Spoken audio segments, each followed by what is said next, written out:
Shalom, saudara-saudara yang terkasih di dalam nama Tuhan Yesus Kristus.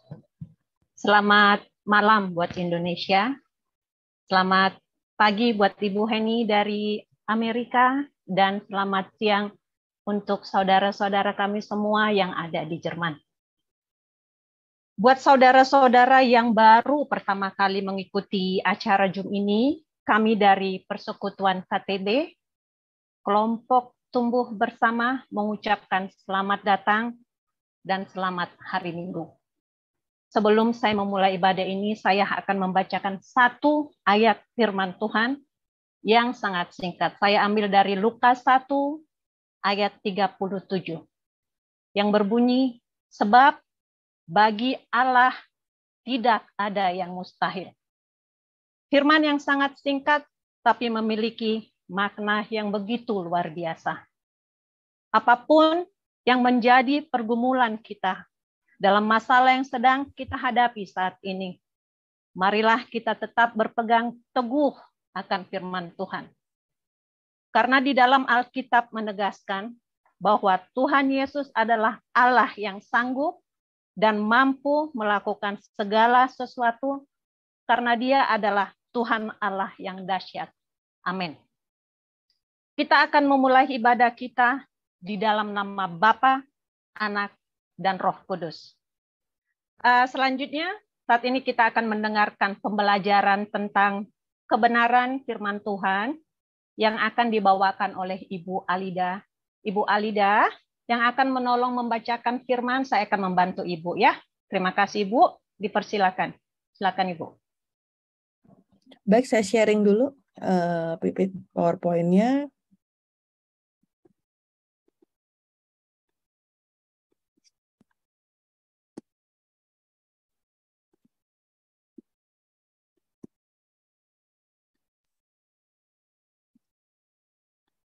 Ya, sudah bisa lihat ya?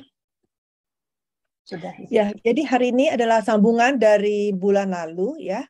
Kemarin bulan lalu kita sudah membahas 5 nama dari generasi Adam. Sekarang kita akan lanjutkan. Dan semuanya ini saya ambil dari buku Sejarah Penebusan di seri 1 yang berjudul Silsilah di Kitab Kejadian. Nah, sebagai review aja ya, pada waktu kita membahas nama-nama dari keturunan Adam ini, kita membahasnya lewat mengartikan nama dalam bahasa aslinya, itu bahasa Ibrani. Kenapa? Karena nama itu mengandung karakter dan eksistensi dari seseorang. Ya, contohnya ketika kita belajar mengenai nama Yakub, yang kemudian nama Yakub itu dirubah menjadi nama Israel. Nama Yakub ini artinya orang yang memegang tumit atau pembohong, tapi kemudian diganti menjadi Israel, artinya pemenang. Ya, jadi nama ini dengan berubahnya nama Yakub menjadi Israel, ini menunjukkan bahwa Yakub menjadi pribadi yang baru. Kita baca ayatnya, Bu, 1 Korintus 14 ayat 10. 1 Korintus 14 ayat 10, ada banyak, entah berapa banyak macam bahasa di dunia, sekalipun demikian tidak ada satupun di antaranya yang mempunyai bunyi yang tidak berarti. Iya. Nah, ketika orang tua memberikan nama kepada anaknya, tentunya iman orang tua sangat berpengaruh 100% ya dalam proses pemberian nama. Dan tentunya orang tua ingin agar anaknya itu bisa hidup baik, bisa menjalankan hidup dengan baik, dan bahkan kalau bisa lebih baik daripada orang tuanya. Ya. Dan lewat sebuah nama, ini juga memberikan wawasan tentang situasi di zaman itu. Ya, bahkan juga di zaman sekarang ini pun ya, banyak orang memberikan nama yang mungkin sedang terjadi ya. Contohnya mungkin kita dengar ya di YouTube ya, ketika terjadi mulai ada COVID, itu ada sepasang suami istri dari India yang melahirkan anaknya twin ya. Pernah dengar yang di YouTube itu twin dan anaknya twin, satu laki satu perempuan, dan diberi nama COVID dan Corona gitu ya kan. Jadi dari situ lewat nama itu kita bisa tahu bahwa ada situasi seperti apa ya.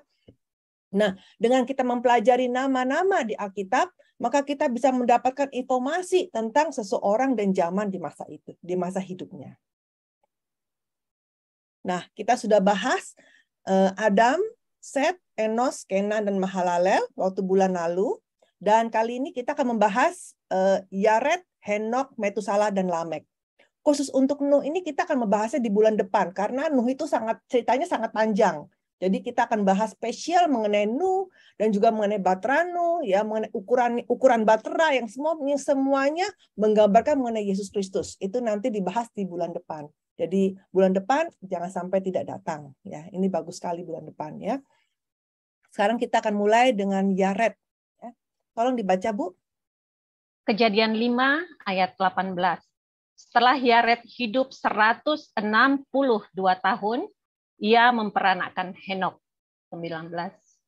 Dan Yared masih hidup 800 tahun. Setelah ia memperanakkan Henok, dan ia memperanakkan anak-anak lelaki dan perempuan.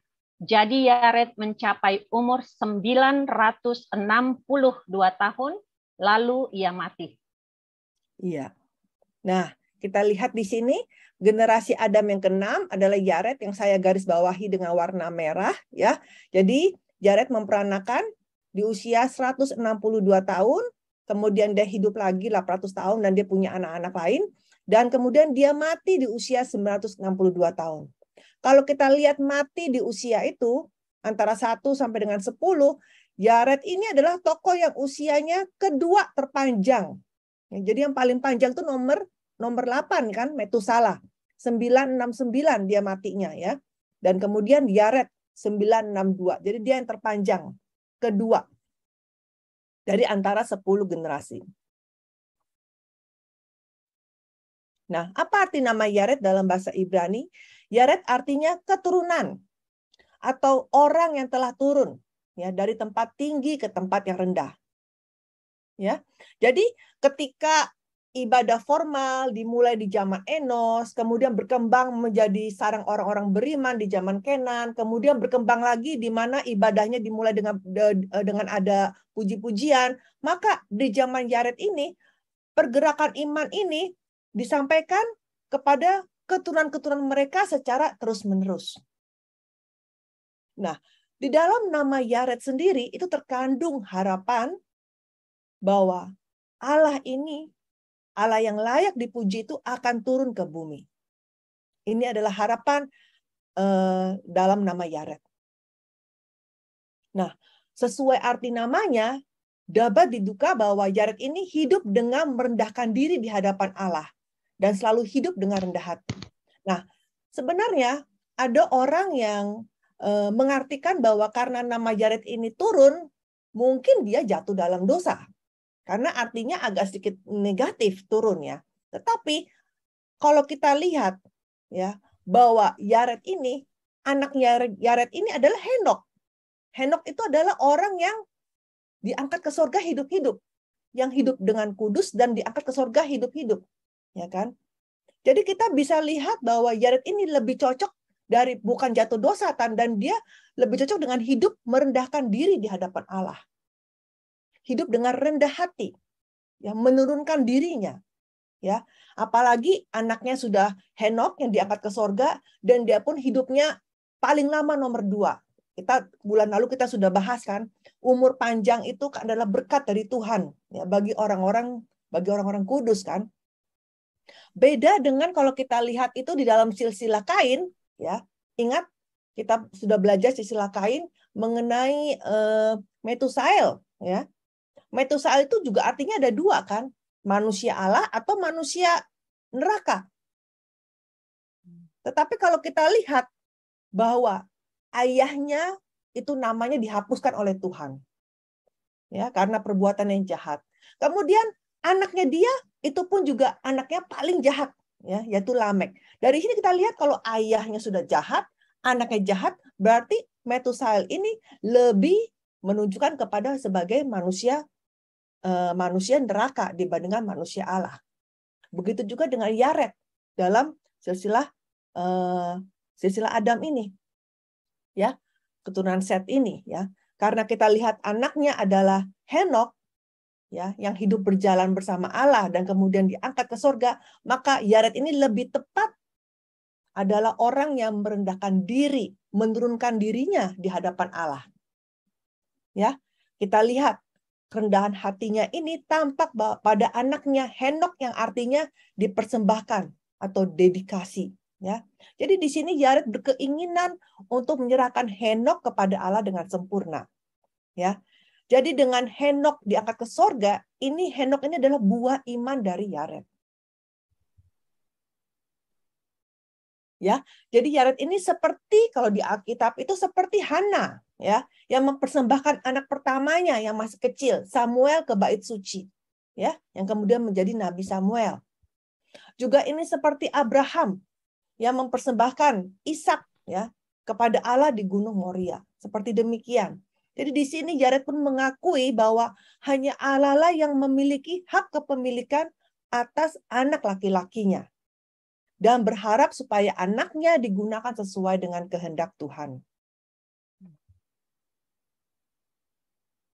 Nah, dari sudut pandang sejarah penebusan, kita lihat bahwa Yared itu juga menggambarkan Yesus Kristus. Taunya dari mana? Yaitu lewat arti nama Yared, yaitu turun. Ini menunjukkan bahwa Yesus juga meninggalkan kemuliaan taktanya di sorga dan turun ke dunia yang rendah.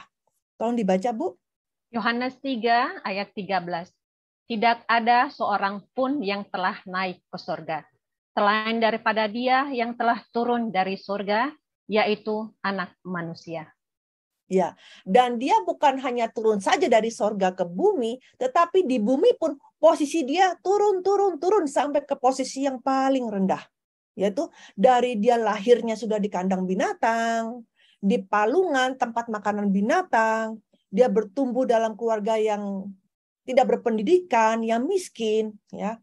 Dia juga diabaikan oleh saudara-saudaranya, dipandang hina oleh pemimpin-pemimpin agama. Jadi selama Yesus hidup 33 tahun di bumi, itu orang-orang tidak menerimanya. Ya. Seperti demikian. Nah, sekarang kita akan dari Yared, kemudian kita membahas mengenai Henok. Tolong dibaca, Bu, ayatnya. Kejadian 5 ayat 21.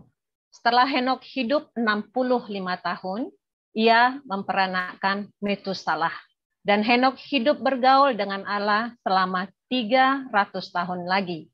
Setelah ia memperanakkan Metusalah, dan ia memperanakkan anak-anak lelaki dan perempuan. Jadi Henok mencapai umur 365 tahun. Dan Henok hidup bergaul dengan Allah, lalu ia tidak ada lagi, sebab ia telah diangkat oleh Allah. Ya, kita lihat di sini yang warnanya merah, saya garis bawah warna merah. Jadi Henok ini memperanakan Metusalah, anak pertamanya Metusalah di usia 65 tahun. Kemudian dia masih hidup 300 tahun lagi dan dia mempunyai anak-anak yang lain. Dan kemudian dia diangkat ke surga hidup-hidup di usia 365 tahun. Nah, kalau kita lihat di sini, ya, Henok ini hidup semasa dengan Adam. Ya, selama 308 tahun. Dia hidup semasa dengan Adam, tetapi ketika dia diangkat ke surga, Adamnya sudah mati. Ya. Jadi diangkat ke surganya 57 tahun setelah Adam mati. Ya. Jadi selain Adam dan juga Nuh, karena pada waktu itu Nuh belum dilahirkan, ya, semuanya menyaksikan Henok diangkat ke surga. Ya, 8 orang, ya, berapa orang tuh? 1, 2, 3, 4, 5, 6, 7. 7 orang menyaksikan pengangkatan Henok. Ya. Nah, di sini kita bisa lihat, ya. Pertama-tama yang nomor Set, Enos, Kenan, Mahalalel, Yared ini menyaksikan Adam mati. Wah, Adam mati. Tapi kemudian setelah itu mereka menyaksikan Henok diangkat ke sorga. Sehingga mereka bisa melihat, wah ternyata ada jalan. Ya. Yaitu jalannya apa? Yaitu jika berjalan bersama dengan Allah, maka bisa hidup kekal, tidak harus mati. Seperti ini. Dari sinilah membuktikan bahwa mereka baru menyadari bahwa ternyata dunia hidup kekal tanpa maut itu benar-benar ada. Ya. Jadi Henok ini Benar, kalau kita lihat dari umur-umurnya di sini, benar-benar nyata bahwa Henokh ini hidup semasa dengan Adam. Ya, jadi kecuali Adam dan Nuh, karena Nuh waktu itu belum lahir, ya, semuanya menyaksikan pengangkatan Henokh.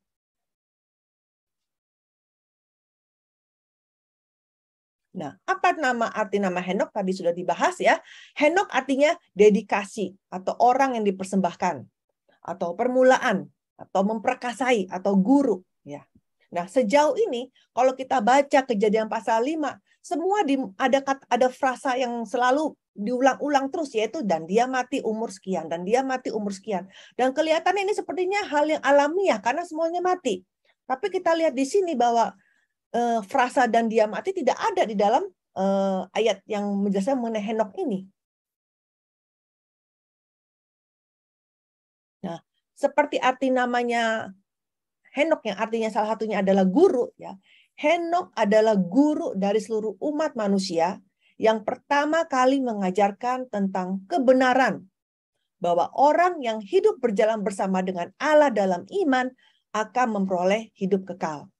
Ya, jadi Henokh ini adalah guru, ya, guru yang mengajarkan ubah, yang mengajarkan transfigurasi, seperti demikian. Di dalam Alkitab ada 2 orang yang diubah, ya, yaitu Henokh dan Nabi Elia. Nah, kata diangkat di Kejadian 5 ayat 24 yang tadi kita baca, dalam bahasa Ibrani artinya lakah. Ini artinya dipindahkan dengan hidup-hidup ke suatu tempat yang berbeda dari dunia ini. Jadi maksudnya kemana? Ke kerajaan Allah. Ya. Nah, jadi ini menunjukkan Allah telah mengubah tubuh Henokh ya, menjadi tubuh rohani. Karena kalau dengan tubuhnya yang sekarang tidak bisa langsung ke sorga kan? Karena tubuh kita ini perlu makan, perlu minum, ya kan? Dan juga buang air kecil, buang air besar, dan juga menua, ya kan? Maka Allah mengubah tubuh Henokh jadi tubuh rohani dan memindahkannya dengan mengangkatnya ke sorga tanpa melewati maut. Nah, kata lakah juga digunakan ketika Elia naik ke sorga dengan angin badai. Ini ayatnya nggak usah dibaca. Itu dicatat aja ayatnya 2 Raja-Raja 2 ayat 10 sampai dengan 11 sebagai referensi. Nah, sekarang apa rahasia Henokh naik ke sorga dengan tubuh rohaniah? Tolong dibaca, Bu.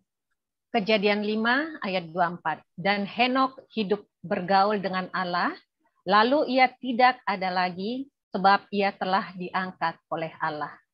Iya, bergaul ini sebenarnya kalau dalam bahasa Inggrisnya walk ya, artinya berjalan dengan Allah, berjalan ya. Ya, kenapa dia bisa naik ke sorga? Jawabannya yaitu karena ia hidup berjalan bersama dengan Allah. Nah, hidup berjalan ini dalam bahasa Ibrani itu satu kata yaitu hithalek, yang artinya menjadikan kehendaknya di bawah pengawasan orang lain dan mengikuti orang tersebut. Ya, saya ulangi, menjadikan kehendaknya di bawah pengawasan orang lain dan mengikuti orang tersebut. Ya, sekarang kita lihat bagaimana Henokh hidup berjalan bersama Allah. Yang pertama adalah nomor 1, dia bertobat di umur 65 tahun. Apa yang terjadi di umur 65 tahun? Ketika di umur 65 tahun, Henokh memperanakan Metusalah. Dan setelah itu dikatakan di kejadian pasal 5 dikatakan bahwa setelah dia memperanakan Metusalah di usia 65 tahun, baru dibilang dia hidup berjalan bersama Allah selama 300 tahun. Ya, berarti sebelum dia punya anak, dia seperti kita, dia tidak berjalan bersama dengan Allah. Jadi di sini, di umur 65 ini ada titik balik dalam hidupnya. Ada perubahan besar dalam hidupnya. Yang mana setelah dia memperanakan Metusalah, dia bertekad untuk hidup berjalan bersama dengan Allah. Dan itu dia jalankan selama 300 tahun. Ya, bukannya on and off, on and off, tetapi terus selama 300 tahun. Ya. Nah, kata bertobat dalam bahasa Ibrani artinya apa? Tukar pemilik, tukar raja, tukar tuan, ya. Jadi sebelum kita bertobat, kita bilang ini hidup saya. Nggak usah atur hidupku. Terserah aku mau hidupnya mau apa. Jangan ikut campur, ya. Tetapi setelah kita bertobat, kita bilang saya hidup sesuai dengan kehendak Allah. terserah kehendak Tuhan. Allah lah yang punya hidup saya. Seperti demikian kalau bertobat itu. Ya, jadi pindah pemilik bahwa tubuh ini bukan tubuh saya lagi, tapi ini adalah tubuh Tuhan, milik Tuhan tubuh ini. Seperti itu. Jadi tidak ada keluh kesah lagi maksudnya. Ya. Nah, orang yang bertobat itu mempunyai 4 kesamaan dengan Allah. Apa itu persamaannya? Pertama, dia memiliki tujuan yang sama dengan Allah. Ya, kehendak yang sama, tujuan yang sama. Kalau kita mau gampangin, misalkan saya dan Anda gitu ya. Oh, kita mau pergi. Kalau yang satu tujuannya mau ke New York, satu mau ke Jerman, itu pun udah beda tujuannya, ya kan? Jadi tujuannya mesti sama dulu nih. Kita mau kemana nih? Mau ke Jerman? Oke, kita ke Jerman. Kita ke New York, ayo ke New York. Tapi tujuannya harus sama dengan Allah, ya. Dan yang kedua, juga kita memiliki jalan yang sama dengan Allah, ya. Contohnya, ketika kita mau ke misal kita mau ke Singapura gitu ya kan. Yang satu mau naik pesawat terbang, yang satu mau naik kapal laut, itu pun sudah beda. Memang tujuannya sama, tetapi jalannya beda. Yang satu naik pesawat terbang, yang satu naik kapal laut, itu pun tidak dibilang sama, ya. Coba tolong dibaca Yesaya 55 ayat 8. Yesaya 55 ayat 8. Sebab rancanganku bukanlah rancanganmu, dan jalanmu bukanlah jalanku. Demikianlah firman Tuhan. Seperti tingginya langit dari bumi, demikianlah tingginya jalanku dari jalanmu, dan rancanganku dari rancanganmu. Iya. Jadi saya masih ingat ketika waktu itu Abraham, ya. Jadi Abraham juga tidak selalu smooth ya. Smooth ya, dia punya jalan tidak selalu smooth ya. Ketika Allah berfirman kepada Abraham bahwa engkau akan punya anak, ya. Abraham, ya oke, punya anak, percaya dengan iman ya. Tapi kemudian setelah tunggu 1 tahun, kok istrinya Sarah nggak hamil-hamil ya, dan juga Sarah juga usia sudah sangat tua dan nenek-nenek, dan juga Abraham juga sudah kakek-kakek ya. Dan sehingga dengan pikiran manusia, Sarah akan bilang, mungkin bukan dari anak saya kali. Saya udah terlalu tua, saya udah menopause. Kamu sama Hagar aja deh, hambaku ini yang masih muda ini. Gitu. Kan yang penting juga itu anak kamu, gitu kan. Jadi mungkin tujuannya sama ya, sama-sama mau punya anak, tetapi jalannya beda. Ya, jalannya Allah itu maunya dari Sarah, bukan dari Hagar. Seperti itu. Tapi kadang-kadang kita mengambil jalan yang bukan sesuai dengan jalannya Allah. Seperti demikian. Nah, tolong dibaca, Bu. Ini panjang. Bilangan 20 ayat 7, Tuhan berfirman kepada Musa, ambillah tongkatmu itu dan engkau dan Harun, kakakmu, harus menyuruh umat itu berkumpul. Katakanlah di depan mata mereka kepada bukit batu itu supaya diberi airnya. Demikianlah engkau mengeluarkan air dari bukit batu itu bagi mereka dan memberi minum umat itu serta ternaknya. Lalu Iya, Musa jadi tunggu Bu. Nah, jadi di sini kalau dalam bahasa Inggrisnya speak to the rock ya, bicara kepada batu itu ya. Jadi ceritanya mereka ini di padang gurun, mereka kekurangan air. Mereka kehausan dan mereka mau air ya. Nah, dulu ya, ketika mereka kekurangan air ya, itu apa? Tuhan bilang kepada Musa, Tuhan bilang sama Musa, pukul batu itu. Jadi dan ketika itu dipukul batunya. Dan ketika itu memang dari batu setelah dipukul langsung keluar air yang seperti sungai ya, sehingga semua orang 2 juta orang dengan ternak-ternaknya semua bisa minum. Dan kemudian setelah berjalan lama, setelah 38 tahun, kemudian terjadi lagi bahwa mereka itu kekurangan air. Dan di saat itu mereka, wah, kekurangan air ini. Dan kemudian berdoa kepada Tuhan, dan Tuhan bilang apa? Bicara kepada bukit batu itu. Terus berikutnya Bu, ayat 9. Ayat 9. Lalu Musa mengambil tongkat itu dari hadapan Tuhan seperti yang diperintahkannya kepadanya. Ayat 10. Ketika Musa dan Harun telah mengumpulkan jemaah itu di depan bukit batu itu, berkatalah ia kepada mereka, dengarlah kepadaku, hai orang-orang durhaka. Apakah kami harus mengeluarkan air bagimu dari bukit batu ini? Ayat 11, sesudah itu Musa mengangkat tangannya, lalu memukul bukit batu itu dengan tongkatnya 2 kali. Maka keluarlah banyak air, sehingga umat itu dan ternak mereka dapat minum. Tetapi Tuhan berfirman kepada Musa dan Harun, karena kamu tidak percaya kepadaku, dan tidak menghormati kekudusanku di depan mata orang Israel, itulah sebabnya kamu tidak akan membawa jemaah ini masuk ke negeri yang akan kuberikan kepada mereka. Ya, sebenarnya penjelasan ini semua ada di buku kedua Sejarah Penebusan yang akan kita pelajarin tahun depan ya. Tetapi ini saya mau kasih tahu bahwa Tuhan suruh Musa, ini yang kedua kali ya, kejadian yang kedua kali di padang gurun, Tuhan nggak mau suruh Musa pukul lagi, tapi bicara kepada batu itu. Tetapi Musa dengan pikiran manusia, dia pikir firman-nya sama. Ya, firman itu pun sesuai dengan zamannya. Ya, jadi ketika Tuhan nggak pakai firman yang dahulu. Ya, dahulu betul Tuhan bilang pukul batu itu, tapi sekarang Tuhan bilang bicara saja sama batu itu, dan Musa tidak bicara.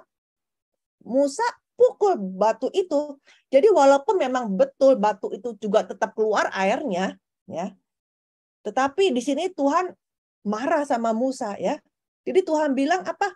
Kamu tidak menghormati kekudusanku, ya. Pertama, kamu tidak mendengarkan firman saya dengan baik-baik, ya. Saya suruh kamu bicara, kamu pukul, ya. Terus yang kedua, kamu bilang, apakah kami harus mengeluarkan air bagimu? Kan yang mengeluarkan air Tuhan, bukannya Musa. Musa itu hanya sebagai alat, ya kan? Jadi seperti itu. Dan dia pukul 2 kali, itu emosi. Karena orang kalau mukul kan, kalau orang kalau lagi marah, emosi, itu bisa pukul berkali-kali seperti itu. Nah, dengan itu, nanti kita membahas mengenai dosa-dosa Musa ini nanti di buku kedua ya. Tetapi maksudnya adalah yang saya mau fokuskan di dalam cerita mengenai Henok ini adalah bahwa jalannya Allah dengan jalannya manusia itu beda. Jalannya Allah, jalannya manusia mungkin pikir, oh sama lah cara yang dulu sama cara sekarang sama lah. Firman yang dulu sama firman sekarang sama. Ya, padahal tidak demikian. Ya, padahal sama seperti kayak kita punya presiden. Presiden kita yang baru sama presiden yang dulu mungkin punya peraturannya beda. Ya, kita harus sesuai zaman ya, seperti demikian. Kalau sekarang adalah zamannya Bapak ya, sekarang adalah akhir zaman ya, seperti itu. Ya, nah tadi memiliki tujuan yang sama dengan Allah, terus yang kedua memiliki jalan yang sama dengan Allah, dan yang ketiga memiliki pikiran dan hati yang sama dengan Allah. Contohnya, kita mau ke Singapura, oke tujuannya udah pas. Jalan yang sama, oke pas kita sama-sama naik pesawat. Dan duduknya barengan. Ya. Tetapi pikiran dan hatinya kita beda. Misalkan suami istri, ya sama-sama berbarengan. Tetapi yang satu ngelihat awan dengan bengong, dengan mikir yang lain-lain, ya. Yang laki-laki juga mungkin mikirin yang mana. Jadi pikirannya tidak menjadi satu, ya. Seperti demikian. Tolong dibaca ayatnya, Bu. Roma 8 ayat 5. Sebab mereka yang hidup menurut daging memikirkan hal-hal yang dari daging. Mereka yang hidup menurut roh memikirkan hal-hal yang dari roh. Karena keinginan daging adalah maut, tetapi keinginan roh adalah hidup dan damai sejahtera. Sebab keinginan daging adalah perseteruan terhadap Allah, karena ia tidak takluk kepada hukum Allah. Hal ini memang tidak mungkin baginya. Mereka yang hidup dalam daging tidak mungkin berkenan kepada Allah. Iya, jadi walaupun mungkin jalannya sama, ya, sama-sama kita pergi ke gereja, ya kan? Kadang-kadang kita sama-sama duduk di dalam gereja, sama-sama mendengarkan firman Tuhan sebelah menyebelah, tapi pikirannya bisa berbeda. Yang satu benar-benar fokus mungkin dalam firman Tuhan, yang satu pikirannya kemana-mana. Habis ini mau kemana? Ya, seperti demikian. Ya, Filipi 2 ayat 5. Filipi 2 ayat 5, hendaklah kamu dalam hidupmu bersama menaruh pikiran dan perasaan yang terdapat juga dalam Kristus Yesus. Iya. Jelas di sini. Ya. Nah, Kemudian yang keempat, ya, sudah memiliki pikiran dan hati yang sama dengan Allah, dan juga yang terakhir adalah memiliki kecepatan yang sama dengan Allah. Kecepatan yang sama dengan Allah. Ya, tolong dibaca, Bu. Bilangan 9 ayat 17. Dan setiap kali awan itu naik dari atas kemah, maka orang Israel pun berangkatlah, dan di tempat awan itu diam, di sanalah orang Israel berkemah. Iya, jadi ceritanya begini, di padang gurun, ya, 2 juta orang Israel tinggal di padang gurun selama 40 tahun.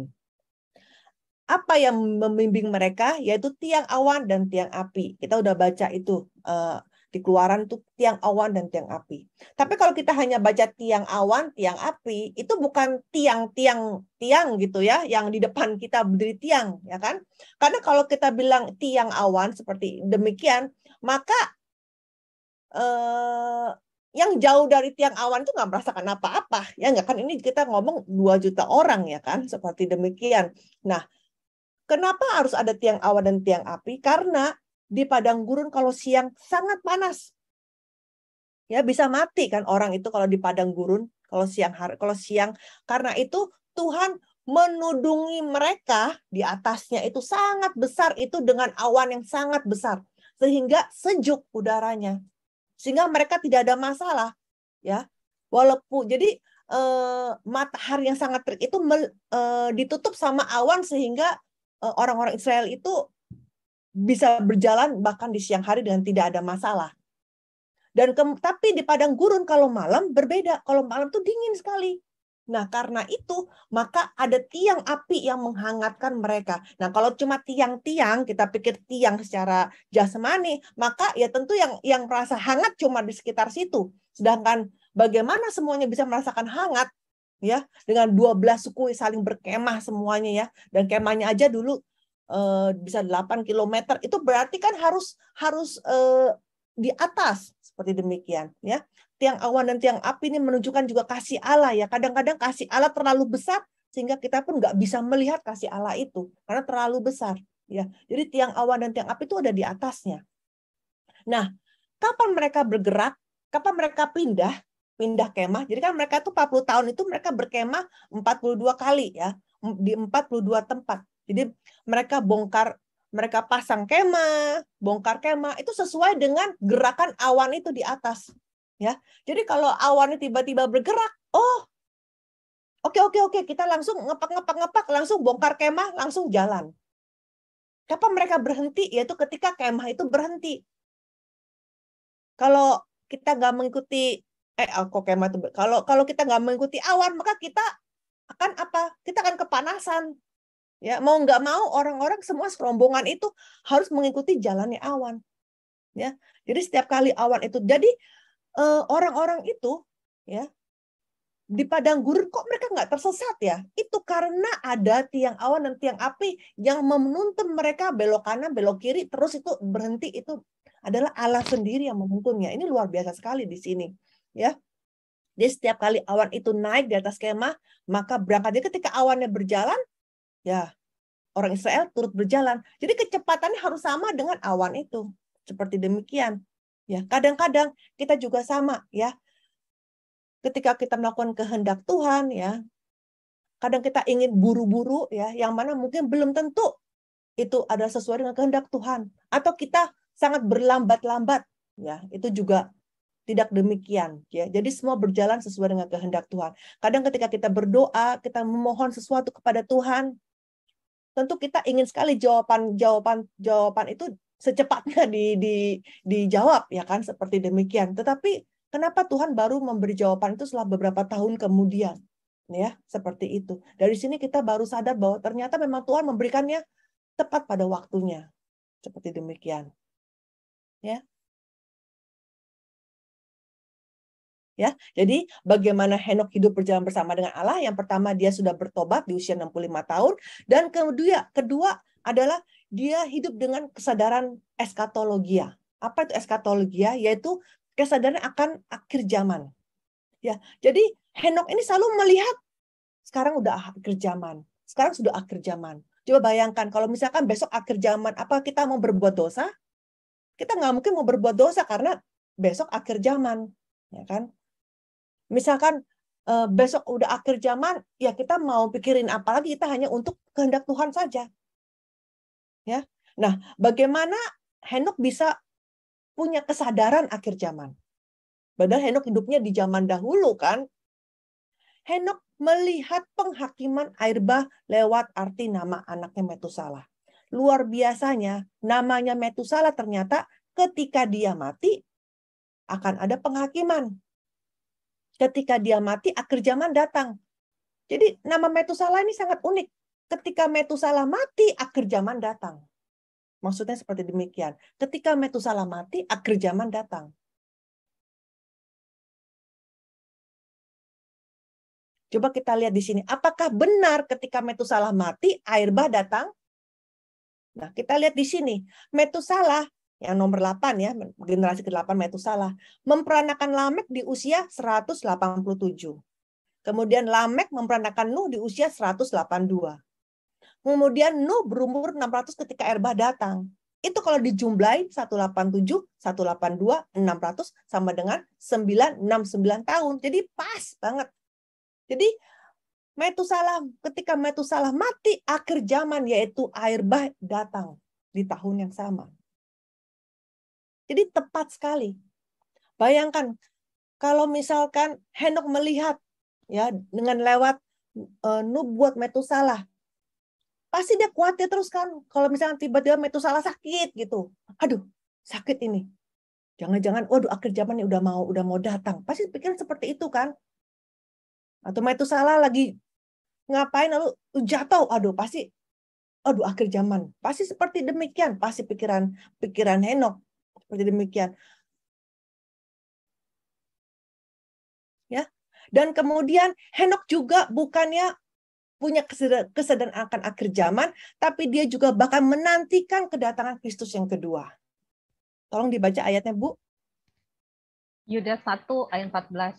Juga tentang mereka Henok, keturunan ketujuh dari Adam, telah bernubuat. Katanya, sesungguhnya Tuhan datang dengan beribu-ribu orang kudusnya, hendak menghakimi semua orang dan menjatuhkan hukuman atas orang-orang fasik, karena semua perbuatan fasik yang mereka lakukan, dan karena semua kata-kata nista yang diucapkan orang-orang berdosa yang fasik itu terhadap Tuhan.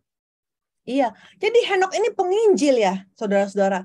Coba bayangkan dia menginjilin orang-orang, memperingatkan orang-orang. Tuhan udah datang, Tuhan datang ya. Ayo bertobat. Sebentar lagi akhir zaman seperti demikian ya. Jadi Henok terus bernubuat ya. Dia adalah penginjil, mengajarkan orang-orang bahwa sekarang sudah akhir zaman ya. Tuhan sudah datang ya. Jangan sampai nanti akhir zaman kita dihakimi seperti demikian ya. Bayangkan kata datang ini dalam bahasa Ibrani berarti sudah datang ya. Jadi Henok sudah melihat kedatangan Kristus di hatinya, sudah menerima. Hari ini kita bagaimana? Hari ini kita sudah hidupnya jauh di masa depan kan? Kita ini sudah di 2022 yang sebenarnya benar-benar di akhir zaman. Tetapi apakah kita pernah nggak punya perasaan bahwa sekarang adalah akhir zaman? Apakah kita ada seperti demikian? Padahal Henok itu hidupnya jauh banget ya sebelum kita. Tapi dia sudah mempunyai iman yang sedemikian. Karena dia merasakan akhir zaman sudah dekat, Tuhan sudah datang, maka tidak ada lain selain dia hidup sesuai dengan kehendak Tuhan. Dia tidak berani untuk berbuat dosa. Seperti demikian. Dan kalau kita lihat Henok, bayangkan, Henok hidup berjalan bersama Tuhan. Dia bukannya bertapa loh. Dia punya anak. Ya, dia punya anak Metusalah bukan cuma satu. Dikatakan setelah dia memperanakan Metusalah, dia mempunyai anak-anak lain, laki-laki dan perempuan.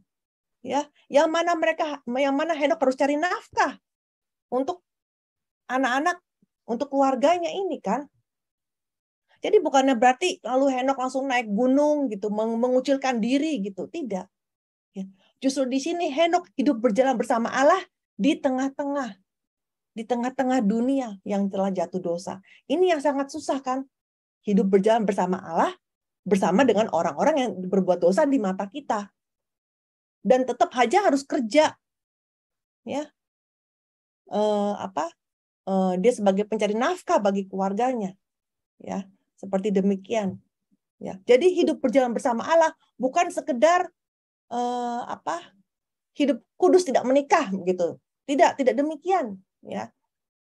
Hidup kudus tidak menikah bukan yang menjamin kamu langsung masuk surga, kan seperti demikian, tidak, ya kan? Tetapi hidup berjalan bersama dengan Allah, yang mana kita punya satu hati, satu pikiran, satu kehendak untuk Tuhan. Ya. Nah, di sini kita lihat aja, Henokh hidup berjalan bersama Allah selama 300 dengan tidak berubah. Karena kalau dia berubah-berubah, mungkin dia tidak bisa hidup berjalan bersama dengan Allah. Ya. Jadi selama 300 tahun ini, dia hidupnya mengikuti kehendak Tuhan dengan tidak terpaksa. Ya. Dia hidup dengan sukarela, dengan sukacita. Nah, perbuatan Henokh inilah yang menyenangkan hati Tuhan sehingga Tuhan buru-buru mengangkat Henokh untuk diangkat ke sorga. Tolong dibaca Ibrani 11 ayat 5. Ibrani 11 ayat 5. Karena iman Henokh terangkat, supaya ia tidak mengalami kematian, sebab ia tidak ditemukan karena Allah telah mengangkatnya. Sebab sebelum ia terangkat, ia memperoleh kesaksian bahwa ia berkenan kepada Allah. Iya, jadi dia hidup berjalan bersama dengan Allah, kan tadi di Kejadian dikatakan, Kejadian 5 ayat 24 dikatakan dia hidup berjalan bersama dengan Allah. Tapi mungkin kalau kita baca ayat itu aja mungkin kurang jelas maksudnya apa. Nah, di Ibrani 11 ayat 5 di Perjanjian Baru kan ayat itu saling melengkapi ya, ada pasangannya. Nah, pasangannya di Perjanjian Baru apa? Ini dia. Ya. Hidup berjalan bersama Allah adalah dia hidup dengan berkenan. Berkenan kepada Allah sehingga Tuhan mengangkat dia, ya. Sehingga dia tidak mengalami kematian. Jadi dia ke surga itu tidak mengalami kematian. Seperti demikian.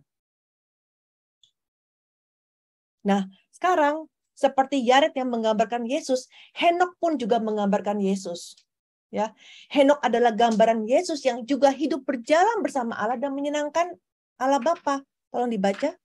Yohanes 8 ayat 29. Dan ia yang telah mengutus aku, ia menyertai aku. Ia tidak membiarkan aku sendiri, sebab aku senantiasa berbuat apa yang berkenan kepadanya. Iya. Kemenangan Henokh ini juga adalah gambaran kemenangan Yesus, ya, yang mana dia bisa menang atas kuasa iblis, ya, dan juga jaminan keselamatan bagi manusia lewat kebangkitan dan juga pengangkatan Yesus di sorga. Ya, nah Henokh juga adalah gambaran, ya, gambaran yang mana meskipun semua orang itu berada di bawah maut dalam persekutuan dengan Adam, tapi dengan lewat kasih karunia Allah, semua orang bisa hidup dengan persekutuan dengan Kristus. Tolong dibaca. 1 Korintus 15 ayat 22. Karena sama seperti semua orang mati dalam persekutuan dengan Adam, demikian pula semua orang akan dihidupkan kembali dalam persekutuan dengan Kristus. Maksudnya apa? Begini maksudnya. Jadi misalkan gara-gara satu orang si Adam yang jatuh dosa, maka kita semua jadi juga ikut turut berdosa dan kita semua ada dalam kuasa maut. Ya kan? Kita bisa bilang dong, aduh gara-gara Adam. Kita bilang begitu. Gara-gara satu orang kita semua terkena semua nih. Ya kan? Tetapi Allah juga sangat adil, ya. Karena satu orang ini yaitu Kristus yang juga taat, ya, yang juga taat di bumi dia taat, ya. Maka kita semua yang kalau kita bersekutu dengan Kristus, kita pun juga menerima hidup kekal. Jadi seperti demikian. Jadi satu lawan satu, ya kan? Jadi kita nggak bisa blame, oh itu gara-gara Adam. Oh tidak, sekarang kita hai gara-gara Kristus, dengan Kristus yang menang, maka Kristus menang, kita pun juga ikut menang. Ya, lewat Kristus kita menerima hidup kekal.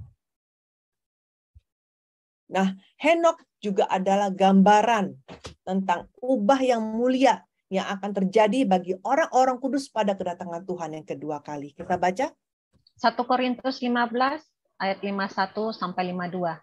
Sesungguhnya aku menyatakan kepadamu suatu rahasia. Kita tidak akan mati semuanya, tetapi kita semuanya akan diubah dalam sekejap mata pada waktu bunyi nafiri yang terakhir. Sebab nafiri akan berbunyi dan orang-orang mati akan dibangkitkan dalam keadaan yang tidak dapat binasa dan kita semua akan diubah.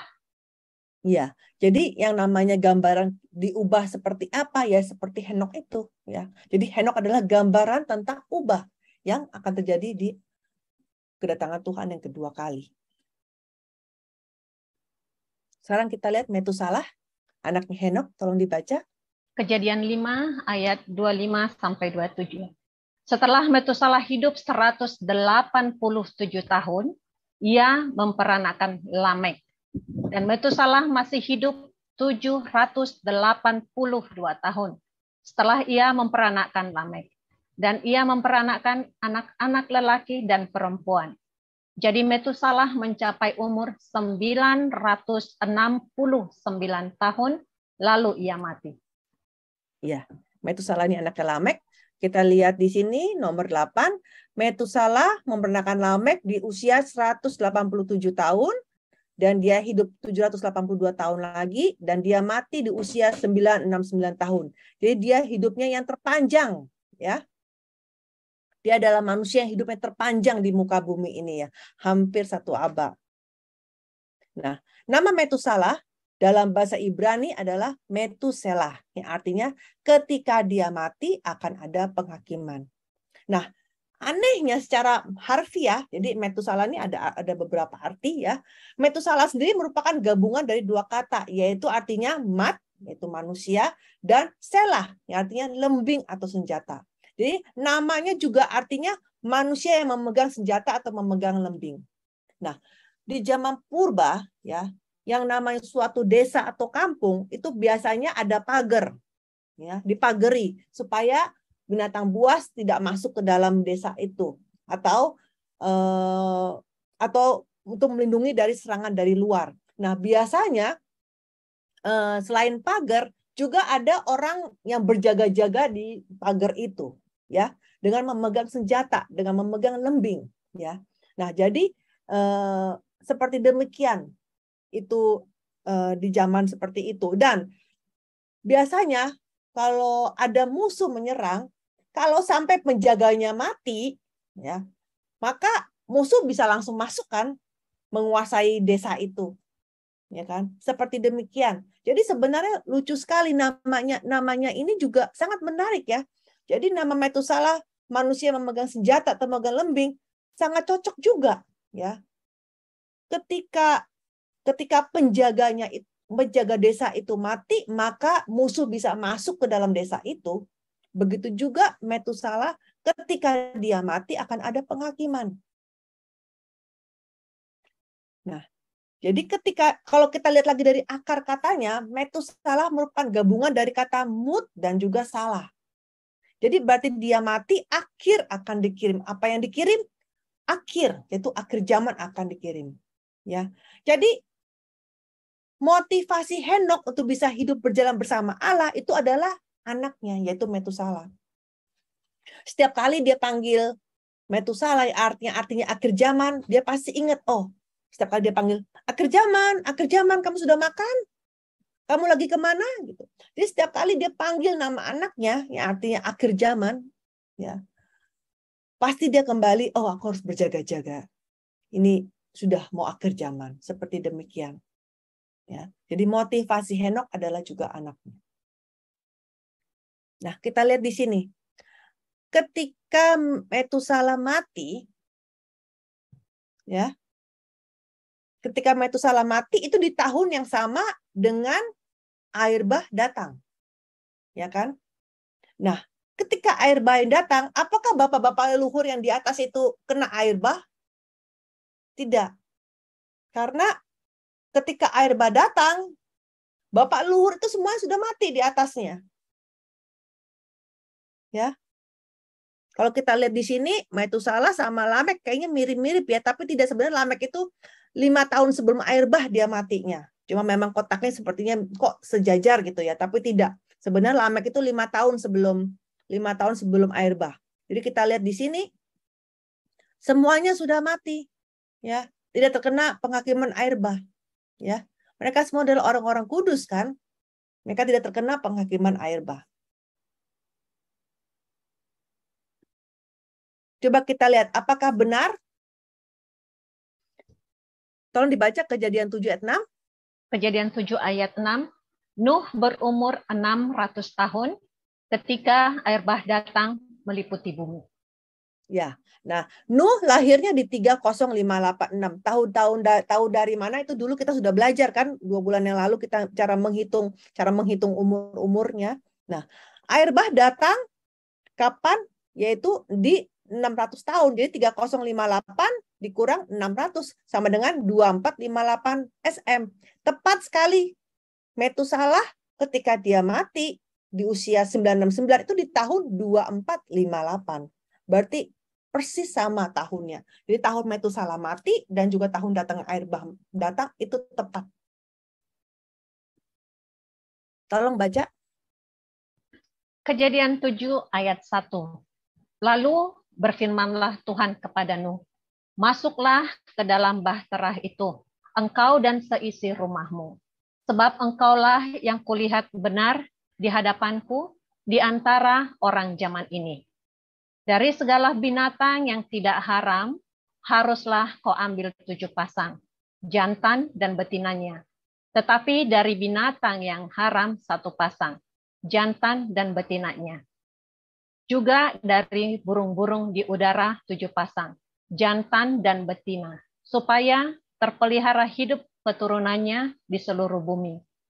Sebab 7 hari lagi aku akan menurunkan hujan ke atas bumi, 40 hari, 40 malam lamanya. Dan aku akan menghapuskan dari muka bumi segala yang ada, yang kujadikan itu. Lalu Nuh melakukan segala yang diperintahkan Tuhan kepadanya. Ya, jadi di sini kita lihat bahwa Tuhan udah kasih firman kepada Nuh ya, masuk ke dalam bahtera.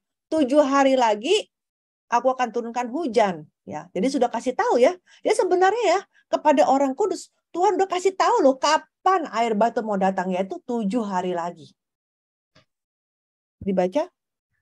Kejadian 7 ayat 10. Setelah 7 hari datanglah air bah meliputi bumi. Pada waktu umur Nuh 600 tahun.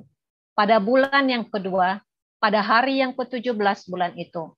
Pada hari itulah terbelah segala mata air samudra raya yang dahsyat dan terbukalah tingkap-tingkap di langit. Ya, jadi di sini ada tanggalnya ya. Air bah datang pada hari ke-17 bulan kedua di tahun ke-600 umur Nuh. Tapi kapan Allah memerintahkan Nuh untuk masuk?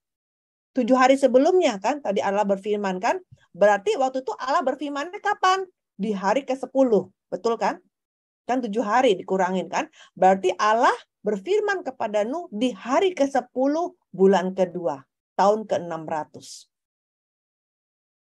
Nah, ternyata menurut buku sejarah Yahudi kuno yang berjudul Seder Olam, di situ tertulis tentang Metusalah. Ya, dikatakan bahwa Metusalah mati di hari ke-10 bulan kedua ketika Nuh berumur 600 tahun. Luar biasa banget. Jadi Alkitab dan buku sejarah Yahudi itu benar-benar sama. Ya. Jadi ketika Metusalah mati, di saat itulah baterainya selesai dibangun dan di hari itu juga Allah bilang kepada Nuh, masuk kamu ke dalam bahtera. Ya.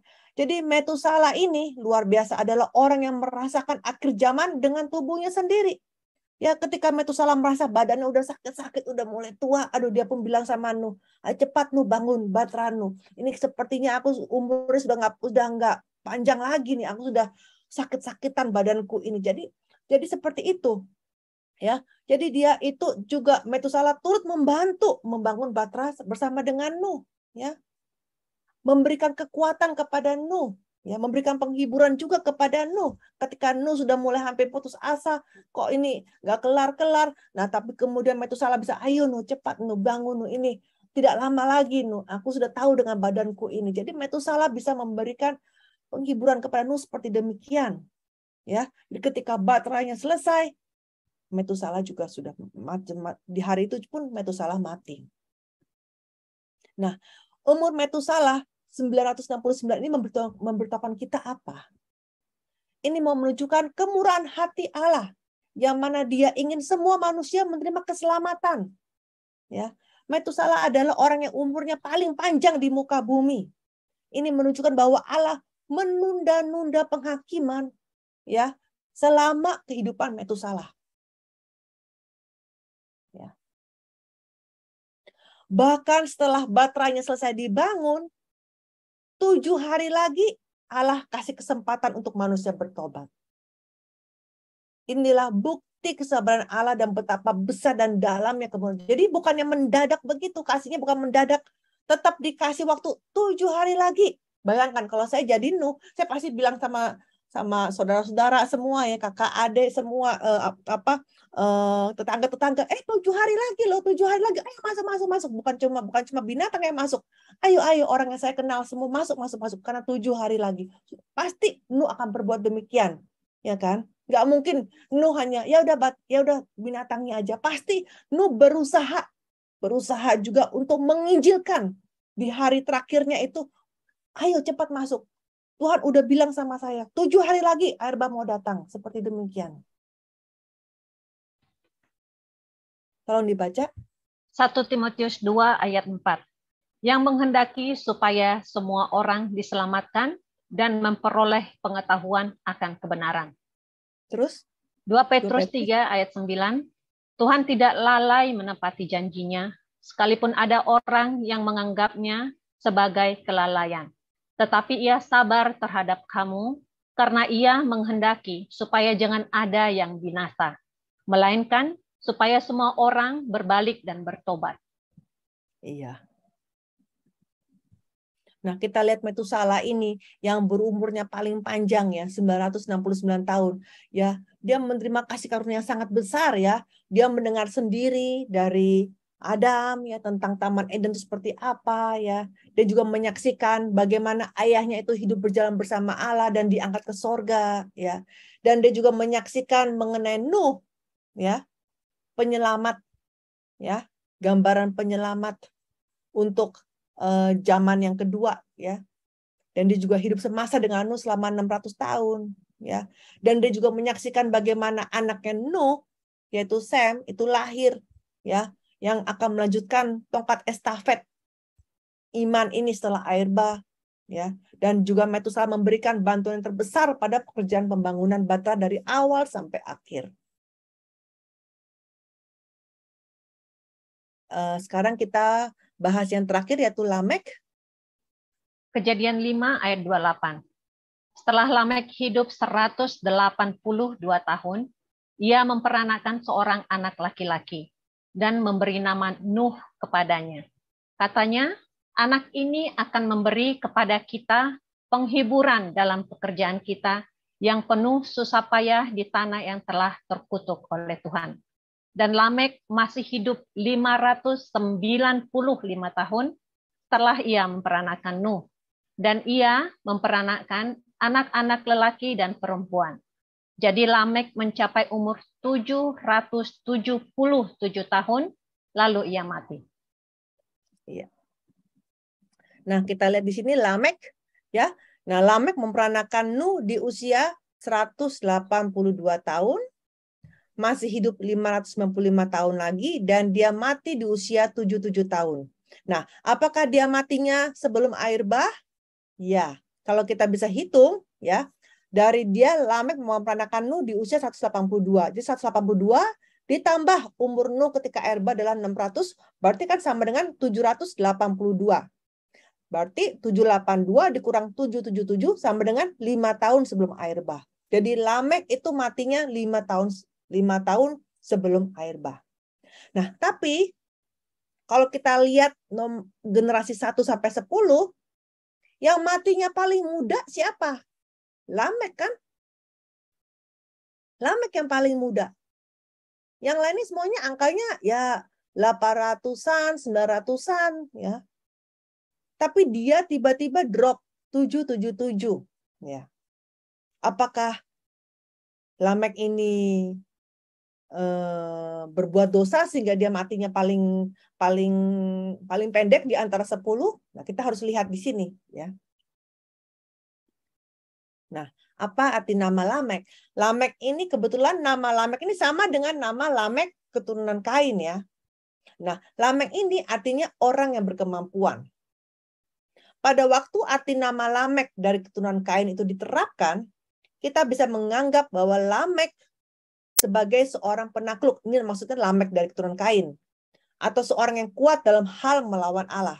Karena nama ini diambil dari asal-usul bahasa Arab yang artinya penindas atau orang yang berkekuatan besar. Tetapi orang yang berkemampuan ini lebih sesuai untuk Lamek keturunan dari Set. Ya. Juga kita bisa mengerti arti nama Lamek ini sebagai orang yang berdoa. Karena hanya orang berdoa saja yang bisa menjadi orang yang berkemampuan dalam iman dan menang atas kuasa jahat. Tadi di ayat yang sebelumnya kan dikatakan, anak ini akan memberi kepada kita penghiburan dalam kerjaan kita yang penuh susah payah di tanah yang telah dikutuk oleh Tuhan. Bagaimana Lamek bisa tahu bahwa tanah ini dikutuk oleh Tuhan? Karena ketika Tuhan mengutuk tanah, Tuhan bilangnya kepada Adam di dalam Taman Eden. Ya, dari sini kita bisa lihat bahwa Adam menyampaikan bersaksi tentang Taman Eden itu kepada keturunan-keturunannya sampai kepada Lamek generasi ke-9. Karena Adam sama Lamek masih hidup satu masa. Di sini Lamek mendengar bahwa tentang Adam, yang mana tentang Tuhan yang bicara kepada Adam bahwa tanah ini dikutuk. Maka itu Lamek berharap supaya anaknya ini, ya, anaknya ini Nuh, ya, bisa memberikan penghiburan. Ya, sampai-sampai Lamek itu mengharapkan bahwa Nuh ini adalah Mesias, seperti demikian.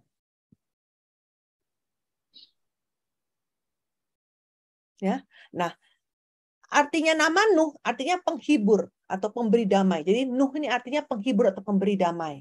Nah, Lamek ini menyadari bahwa penyebab manusia itu menderita itu karena apa? Karena kejatuhan manusia dan juga karena kutukan dari Allah.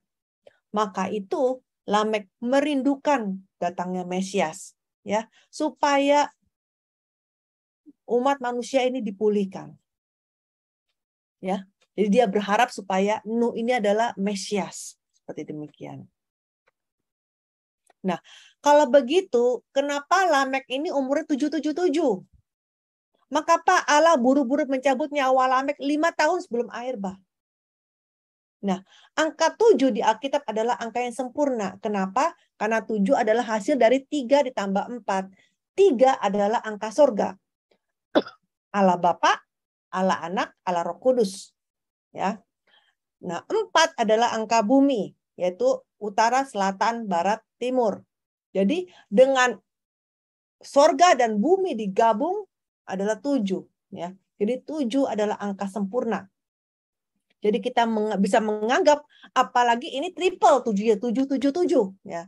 Kita bisa menganggap bahwa Lamek ini telah menjalani hidup yang sesuai dengan kehendak Allah dengan sempurna. Ayahnya, Lamek ini, pun turut membantu dalam membangun Batra. Jadi yang membantu Nuh bukan hanya Nuh sendirian dengan ketiga anaknya, tetapi juga ayahnya, kakeknya ikut turut membantu dalam membangun Batra. Jadi Nuh itu diberikan semangat oleh ayahnya dan juga kakeknya. Ya.